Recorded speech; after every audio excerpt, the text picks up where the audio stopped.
نحمده ونستعينه ونستغفره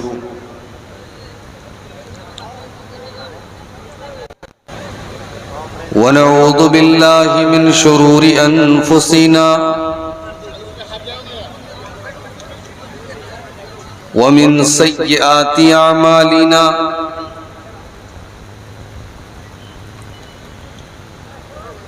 من يهده الله فلا مضل له ومن يضلل فلا هادي له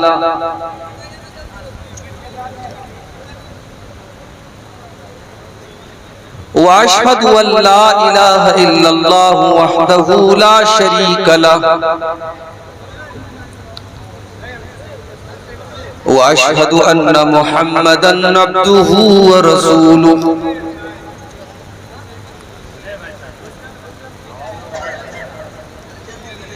يا أيها الذين آمنوا اتقوا الله حق تقاته ولا تموتن إلا وأنتم مسلمون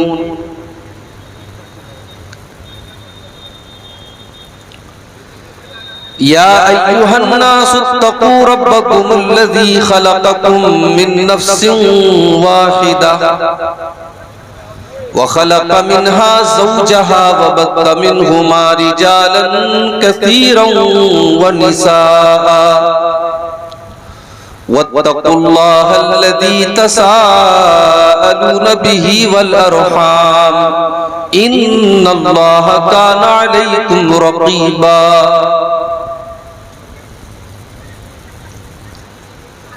يا أيها الذين آمنوا اتقوا الله وقولوا قولا سديدا يصلح لكم أعمالكم ويغفر لكم ذنوبكم ومن يطع الله ورسوله فقد فاز فوزا عظيما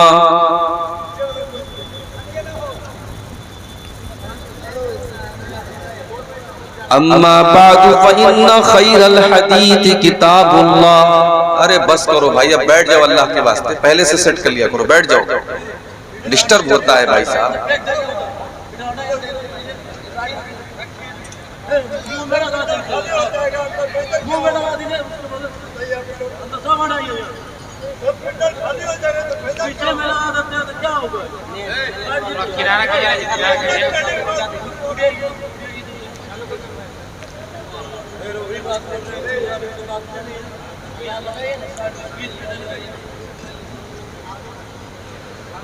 اما بعد فإن خير الحديث كتاب الله وخير الهدي هدي محمد صلى الله عليه وسلم وشر الأمور محدثاتها وكل محدثة بدعة وكل بدعة ضلالة وكل ضلالة في النار. أعوذ بالله من الشيطان الرجيم. بسم الله الرحمن الرحيم.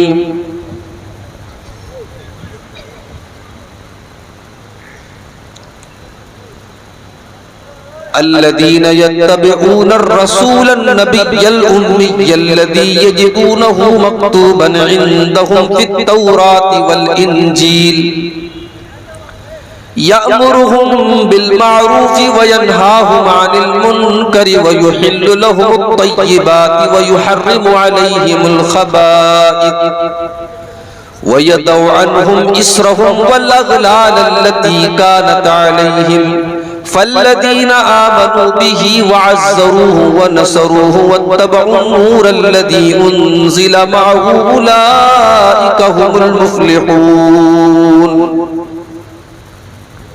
صدر محترم، علماء کرام، محترم بزرگوں، نوجوان ساتھیوں، پردہ نشین ماں اور بہنوں، پیارے بچوں، رات کے تقریباً 1:15 بج رہے ہیں. سردیوں کا موسم ہے، بہت سارے لوگ پروگرام سے جا بھی چکے ہیں، لیکن بہت سارے لوگ ابھی بھی سردی کے باوجود جمے ہوئے ہیں، بیٹھے ہوئے ہیں. مائیں بہنیں بھی موجود ہیں. ظاہر ہے سیمانچل کے علاقوں میں پروگراموں کی جو روایت رہی ہے، فجر تک چلتا ہے پروگرام. آج کا یہ پروگرام بھی اسی سلسلے کا ایک حصہ ہے، اور رات کے 1 بجنے کے قریب ہیں، پھر بھی آپ موجود ہیں. یہ بہت بڑی بات ہے. یہ دل میں ایمان کے جذبے کی دلیل ہے، قرآن و سنت سے محبت کی دلیل ہے. اللہ تعالیٰ آپ کو اسی طریقے سے قرآن و سنت کو سننے کی، سمجھنے کی اور اس پر عمل کرنے کی ہم سب کو اللہ تعالیٰ توفیق عطا فرمائے. آمین. میرے بھائیوں، میں نے آپ کے سامنے قرآن کی جو آیت پڑھی ہے، یہ سورۃ الاعراف کی آیت نمبر 157 ہے، 157. اس آیت میں اللہ تعالیٰ نے اپنے نبی کی کچھ وشیشتائیں بتائی، کچھ خصوصیات بتائی. میں چاہتا ہوں کہ آج اس آیت کے اوپر پوری تقریر ہو، اور اس آیت کا مطلب میں سمجھا کر کے میں آپ کے سامنے اپنی ایک بات کو ختم کروں. الذین یتبعون الرسول النبی الامی. بڑے غور سے سنیے گا، رات کا وقت ہے، میں جان رہا ہوں، ہو سکتا ہے آپ کی آنکھوں میں نیند بھی ہو، مگر آپ غور سے سنیں گے تو بڑی پوائنٹ کی باتیں اس آیت پہ آپ کو ملیں گی. الذین یتبعون الرسول النبی الامی. جو لوگ میرے نبی کی پیروی کرتے ہیں، میرے نبی کی اتباع کرتے ہیں، میرے نبی کے راستے پر چلتے ہیں. کون سا نبی؟ الذین یتبعون الرسول النبی، جو رسول بھی ہیں اور جو نبی بھی ہیں. What is the difference between نبی and رسول؟ نبی اور رسول کے بیچ میں انتر کیا ہے، فرق کیا ہے؟ نبی کس کو کہتے ہیں، رسول کس کو کہتے ہیں؟ موٹی موٹی بات آپ یہ سمجھیے، اللہ کے جتنے پیغمبر آئے سب نبی تھے، مگر سب رسول نہیں تھے. رسول اس کو کہتے ہیں جو الگ شریعت لے کر کے آیا. نبی اس کو کہتے ہیں جو پچھلی شریعت کو فالو کرے، اس کی الگ سے شریعت ہو. ہمارے نبی اللہ کے نبی بھی ہیں اور رسول بھی ہیں. اللہ نے آپ کو اپنا آخری نبی بھی بنایا، اور اللہ نے آپ کو آخری شریعت بھی دے کر کے اتارا. آپ ایک ایسی شریعت لے کر کے آئے جس نے پچھلی تمام شریعتوں کو منسوخ کر دیا.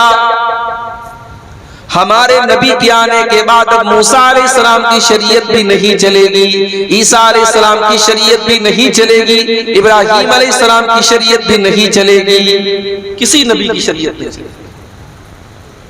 ہمارے نبی جو شریعت لے کر کے آئے یہ لاسٹ اینڈ فائنل شریعت ہے.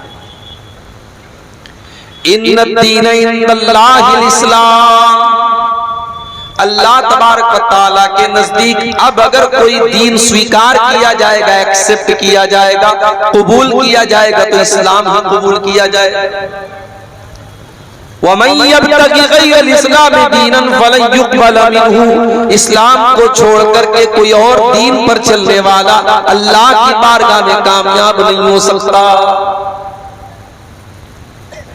پچھلی شریعتوں میں بہت ساری چیزیں جائز تھی جو ہماری شریعت کے اندر جائز نہیں ہے. حضرت یوسف علیہ السلام کے سامنے ان کے ماں باپ نے سجدہ کیا، ان کے 11 بھائیوں نے سجدہ کیا. ان کی شریعت میں سجدہ تعظیم کے طور پر، سمان کے طور پر، رسپیکٹ کے طور پر جائز تھا.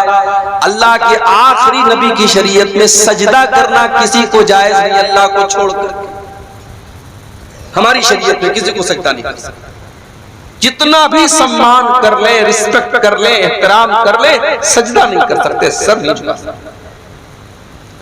وَأَنَّ الْمَسَاجِدَ لِلَّهِ فَلَا تَدْعُوا مَعَ اللَّهِ أَحَدًا، سجدہ صرف اور صرف اللہ کے سامنے کیا جائے گا، اللہ کی بارگاہ میں کیا جائے گا، کسی اور کو سجدہ کرنا ہماری شریعت میں جائز نہیں ہے۔ ماں کا بہت بڑا درجہ ہے، ماں کا بہت بڑا مقام ہے، ہمارے غیر مسلم بھائیوں کے یہاں ماں کے پیر چھوتے ہیں، ہماری شریعت نے ماں کے پیر چھونے کی اجازت نہیں دی۔ ماں کی خدمت کرو، ماں کی سیوا کرو، ماں کا خیال رکھو، لیکن ماں کے آگے جھکنے کا اور ماں کے پیر چھونے کا اسلام کے اندر اجازت نہیں دی گئی۔ تو ہمارے نبی بھی ہیں اور رسول بھی ہیں۔ آپ جو شریعت لے کر کے آئے ہیں، اس نے پچھلی تمام شریعتوں کو منسوخ کر دیا، کینسل کر دیا۔ اب شریعت چلے گی قیامت تک تو آپ ہی کی شریعت چلے گی۔ عمر فاروق رضی اللہ تعالیٰ عنہ تورات کا ایک نسخہ لے کر کے اللہ کے نبی کے سامنے پڑھ رہے ہیں۔ داروی کے الفاظ، اللہ کے نبی کا چہرہ غصے سے لال ہو رہا ہے۔